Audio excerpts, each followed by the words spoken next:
जम्मू कश्मीर के 4 नए राज्यसभा मेंबर्स अब पार्लियामेंट पहुंचेंगे, जिनमें 3 एमपीज नेशनल कॉन्फ्रेंस से हैं। लेकिन सवाल यह है कि एमपीज करेंगे क्या?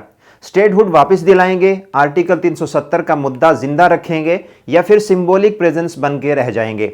और इससे भी बड़ा सवाल, जिस अलायंस ने एनसी के इन 3 एमपीज को जिताया है, वो अलायंस अब बाकी रहेगा या नहीं?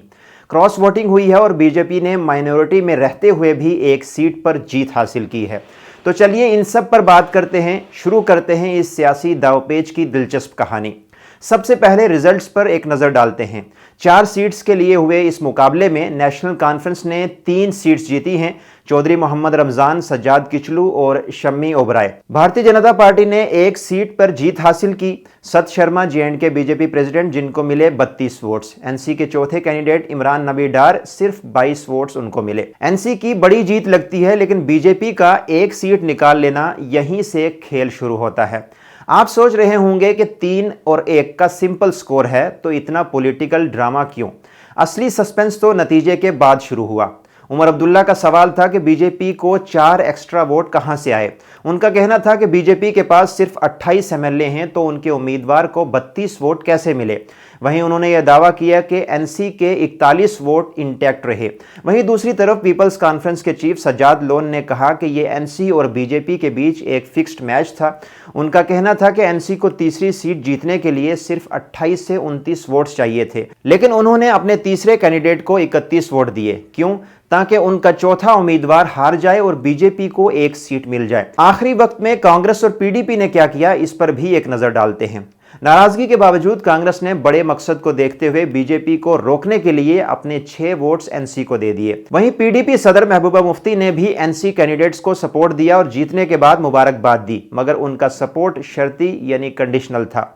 यह पूरा इलेक्शन ओपोजिशन यूनिटी का स्ट्रेस टेस्ट बन गया, जिसके रिजल्ट्स मिक्स्ड आए हैं। अब समझते हैं इस नतीजे का असली मतलब। सबसे पहले बात करते हैं एनसी की। एनसी के लिए जीत कुछ इस तरह से थी कि 3 सीट्स मिल गई। फरवरी 2021 के बाद जेएंडके की आवाज वापस राज्यसभा में आई है, और हार इस तरीके से थी कि चौथी सीट खो दी और क्रॉस वोटिंग का झटका लगा। सबसे बड़ी बात, एतबार नहीं रहा।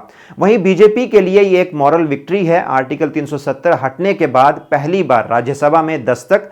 उन्होंने साबित कर दिया कि कम एमएलए होते हुए भी वो खेल खेल सकते हैं। एनसी को क्लीन स्वीप नहीं करने दिया। वहीं कांग्रेस की बात करें तो उनकी पोजीशन थोड़ी उलझी हुई है। सपोर्ट तो दिया, लेकिन अलायंस के अंदर की टेंशन्स अभी भी बरकरार हैं।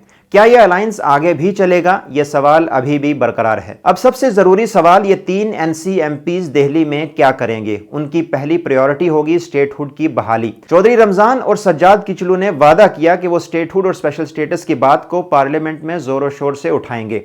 लेकिन जमीनी हकीकत क्या है, आइए देखते हैं। एनसी के 3 एमपी से राज्यसभा में कोई कानून पास या फेल नहीं हो सकता, क्योंकि वहां बीजेपी और उसके साथी मेजॉरिटी में हैं।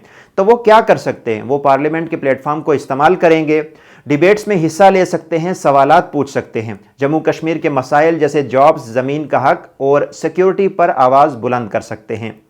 वो नेशनल नैरेटिव में जेएंडके के लोगों का नजरिया पेश कर सकते हैं और दूसरी ओपोजिशन पार्टीज के साथ मिलकर दबाव बना सकते हैं। स्टेटहुड की वापसी एक लंबी सियासी जंग है। एनसी एमपीज का काम होगा कि स्टेटहुड के वादे को याद दिलाया जाए और टाइमलाइन तय करवाने के लिए हर सेशन में दबाव बनाया जाए।